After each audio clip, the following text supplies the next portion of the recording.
He's a hardworking comic. He runs a show here called Comedy Carnival, and anyone with 7 kids does get a lot of sleep. Please welcome the Sperminator himself, Tommy Warren, everybody.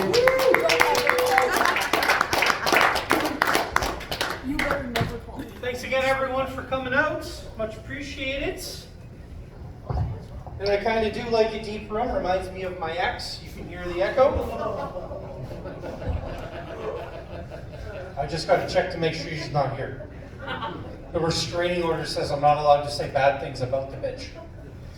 So, yes, I do have 7 kids. That is a fact. It's not Jesus. Jesus had nothing to do with it. I just really like playing with the box they come in. So, you know, my wife loves it when I say that joke. She absolutely loves it. So, we, one of our kids, his name's Jordan, and he, I gotta say the easiest thing to say, I believe he's on the spectrum. Because this is a kid that the rules need to be followed. A, B, C, D, E, F. If you mess that up, he melts down.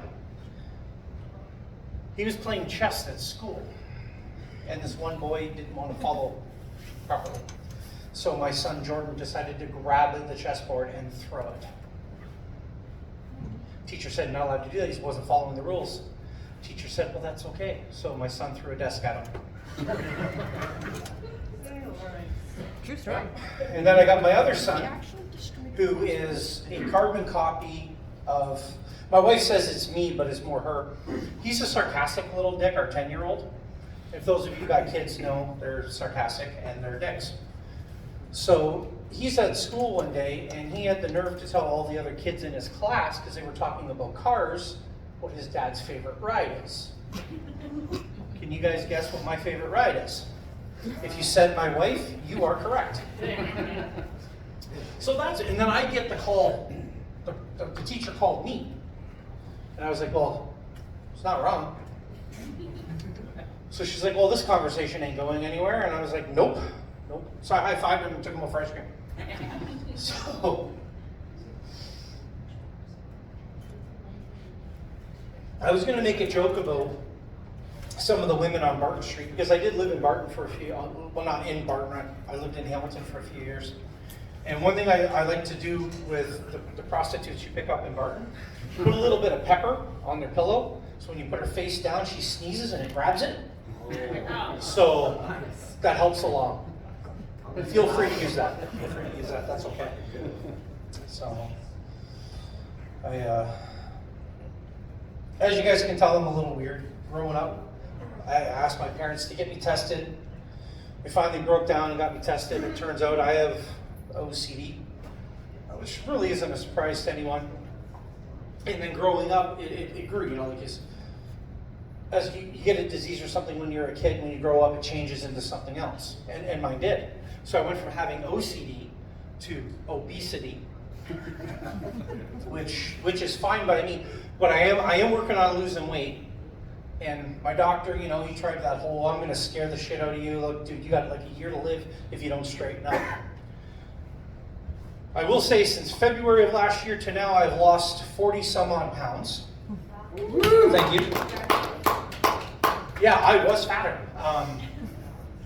And it had nothing to do with the doctors. What really got me into losing weight is one day I was sitting on the shitter, and there was a tagline that came up. Gentlemen, do you want to be bigger?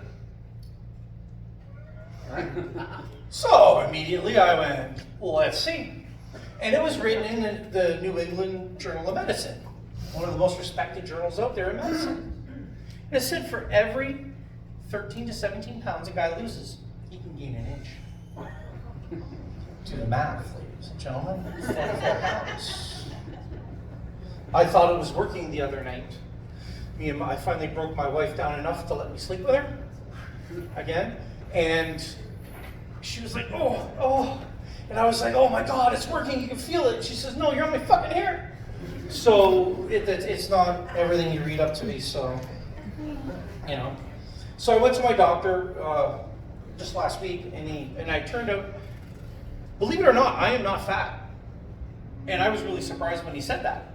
He goes, it's just, I'm short for my weight. If I could grow to 8'4", I would be considered slightly obese.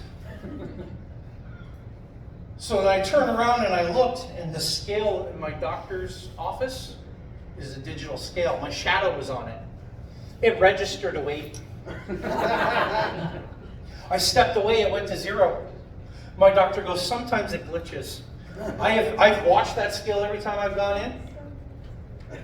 It's never done it.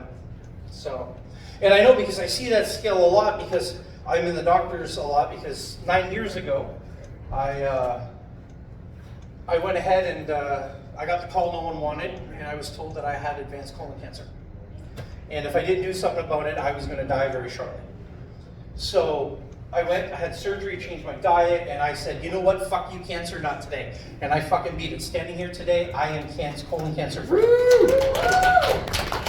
Thank you very much. Because of that, I get to go every year for an advanced physical. So last year I went in, I got naked, sat on the table. My doctor came in, washed his hands, says, we're going to start checking with a hernia. They check you for a hernia by grabbing your balls and asking you to cough.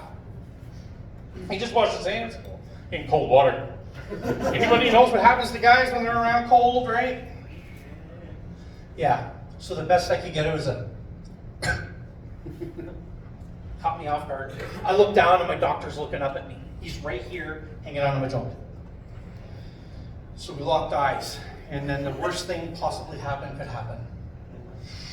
I winked. And it wasn't a little wink, ladies and gentlemen. It was one of those long. So I had to recover quickly. What do? The first thing I thought of, put my hand on his head. Before he could speak, I rubbed my fingers through his hair. So me and him are dating now. My wife doesn't know. She just thinks I go for a lot of tests. That's my time, ladies and gentlemen. Thank you very much. Let's bring Mr. Ryan Sandberg. Didn't I say my wife was a doctor?